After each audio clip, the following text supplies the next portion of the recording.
आपने अब तक जितनी भी ट्राइबल डॉक्यूमेंट्रीज देखी हों उन्हें भूल जाइए, क्योंकि अब आप जिस कहानी को सुनने वाले हैं वो इंसान के दुख को महसूस करने का सबसे चरम और साथ ही सबसे गहरा रूप है। एक ऐसा समुदाय जो अपने मृतकों को दफनाने के बजाय सैकड़ों वर्षों तक घर में ही संभाल कर रखता है और माँ, पिता या बच्चे को खोने पर अपनी उंगली काटकर उस दर्द को आत्माओं को समर्पित करता है। ये सुनकर विश्वास करना मुश्किल होगा कि ऐसा कोई कबीला आज भी धरती पर मौजूद है। लेकिन ये कोई कहानी या मिथक नहीं है, ये पापुआ की बालियम घाटी में रहने वाली दानी जनजाति का वास्तविक जीवन है। बर्फ से ढकी पहाड़ियां और घुमावदार नदियों से घिरी ये घाटी सदियों तक बाहरी दुनिया से छिपी रही।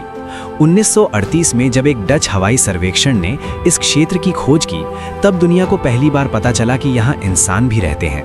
लेकिन उन्होंने जंगल नहीं बल्कि एक जीवंत संस्कृति देखी। यहाँ मृत्यु अंत नहीं है बल्कि केवल एक रूपांतरण है, क्योंकि दानी लोगों की मान्यता है कि मृतकों की आत्माएं गांव छोड़कर नहीं जाती, खासकर यदि वे योद्धा, प्रमुख या बुजुर्ग जैसे प्रभावशाली लोग हों।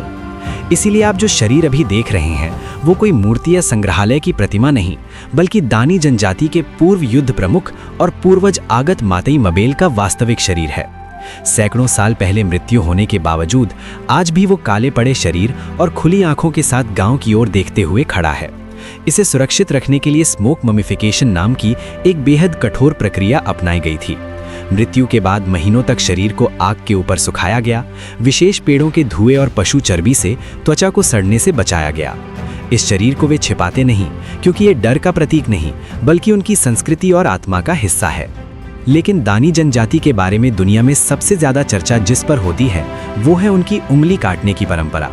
दानी संस्कृति में दुख केवल आंसुओं तक सीमित नहीं रहना चाहिए, बल्कि शरीर के जरिए बाहर आना चाहिए। इसी विश्वास से इकी पालन नाम की ये रस्म जुड़ी है। जब कोई महिला अपनी माँ, पिता, भाई या बच्चे को खो देती है तो वो अपनी उंगली के ऊपरी हिस्से पर रस्सी कसकर बांधती है और लगभग 30 मिनट इंतजार करती है ताकि रक्त प्रवाह रुक जाए और उंगली सुन्न हो जाए। इसके बाद वो चाकू या पत्थर से उंगली का सिरा काट देती है। दर्द असहनीय होता है, लेकिन वहाँ रोना नहीं होता, क्योंकि यही उनके लिए दुख की भाषा है। घाव को आग से दागकर बंद किया जाता है और कटे हुए हिस्से को नमक लगाकर सुरक्षित रखा जाता है, जला दिया जाता है या किसी विशेष स्थान पर रखा जाता है। ये जीवितों और मृतकों के बीच भौतिक संबंध का प्रतीक माना जाता है। बाहरी दुनिया को ये आत्मपीड़ा लग सकती है, लेकिन दानी लोगों के लिए ये आत्माओं को शांत करने का समर्पण है। आधुनिक अध्ययनों में इससे होने वाले मानसिक आघात, भय, ट्रॉमा और लंबे समय तक रहने वाले मानसिक घावों की ओर इशारा किया गया है। लेकिन साथ ही ये रस्म समुदाय को जोड़ती है और साझा दुख की भावना पैदा करती है। रोचक बात यह है कि पहले ये परंपरा पुरुष भी निभाते थे, उस समय जब वे केवल लिंग आवरण पहनते थे। लेकिन आधुनिकता आने के बाद पुरुष कपड़े पहनने लगे और दर्द का भार महिलाओं और बच्चों पर आ गया।